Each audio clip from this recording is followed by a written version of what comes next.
सरकारको 100 दिन पुग्न लाग्दा शासकीय सुधारका प्रयासमाथि उठेका प्रश्न के छन् हेर्नुहोस् आजको समाचारमा। साउदी अरबले 33 जना नेपाली कैदीलाई दियो आम माफी। चियामा भारतीय अवरोध हट्यो। काँकड भित्ताबाट जान थाले चिया बोकेका गाडीहरू। कान्ति लोकपथमा 2 रात रात्रिकालीन यात्रा नगर्न प्रशासनको आग्रह। आगामी 3 दिनसम्म कहाँ कहाँ छ भारी वर्षाको सम्भावना, हेर्नुहोस् आजको समाचारमा। अब बागमती प्रदेशमा अनलाइनबाटै सवारी कर तिरै यातायात कार्यालय पुगी बुलबुक नवीकरण गराउनु नपर्ने।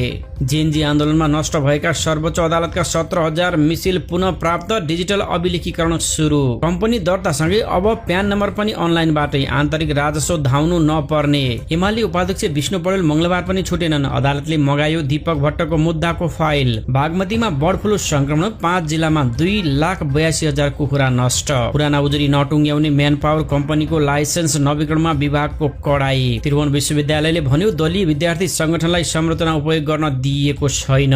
संघीयता, गणतन्त्र र धर्मनिरपेक्ष जस्ता संवैधानिक व्यवस्थालाई हटाउने प्रयासले मुलुकमा द्वन्द्व निम्तिन सक्ने विभिन्न राजनैतिक दलहरूको चेतावनी। प्रदेश सभा यथावत राख्छौं किन नभनेको भन्दै रासपालाई सीके राउतले गरे प्रश्न। सिलिङचोकमा पहिरो जाँदा 28 घरधुरी विस्थापित। बाढीले विद्युत गृह बगाउँदा 600 घर प्रभावित। केन्द्रीय समितिमा 51% महिला सहभागिता गराउँदै रासपाले रच्यो कृतिमान। होमवर्क नगरेको भन्दै प्रिन्सिपलकी छोरीले 2 विद्यार्थी कुटेको आरोप। विद्यालयले माग्यो माफी। एमाले अध्यक्ष केपी शर्मा ओली भन्छन् पार्टी एकताको सम्भावना छैन। 58.5 करोड राजस्व चुहावटमा निलम्बित मेयर थापालाई साधारण तारिखमा राख्न विशेष अदालतको आदेश। समृद्ध राष्ट्र निर्माणका लागि राज्यका 3 अङ्गबीच समन्वय आवश्यक भएको सभामुख अर्यालको भनाई। संविधान संशोधन विगतका उपलब्धिबाट पछाडि फर्कने गरी गर्नु नहुने राष्ट्रिय सभाका अध्यक्ष दाहालको भनाई। संसदको गरिमा उच्च राख्नका लागि सांसदको भाषा र पोसाक मर्यादित हुनुपर्ने कानून मन्त्री शोभिता गौतमको भनाई। सरकारले हुलाक सेवालाई पनि निजी क्षेत्रको सहकार्यमा अगाडि बढाउने योजना बनाएको सञ्चार मन्त्री विक्रम तिमिल सिन्हाको भनाई। लाल पूर्जा माग्दै सुस्ताका बासिन्दा काठमाडौँ आए। चिकित्सा शास्त्रका विद्यार्थीद्वारा माइतीघरमा विशाल प्रदर्शन। ब्याचलर अफ नियम खारेज र न्यायपूर्ण परीक्षाको माग।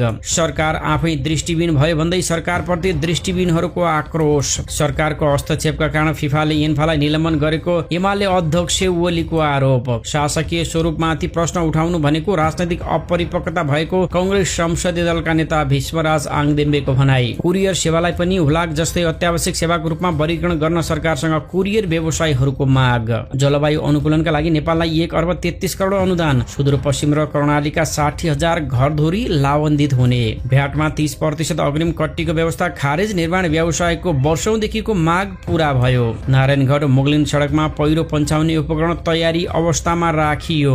चितवन राष्ट्रिय निकुञ्जमा आजदेखि जीव सफारी बन्द।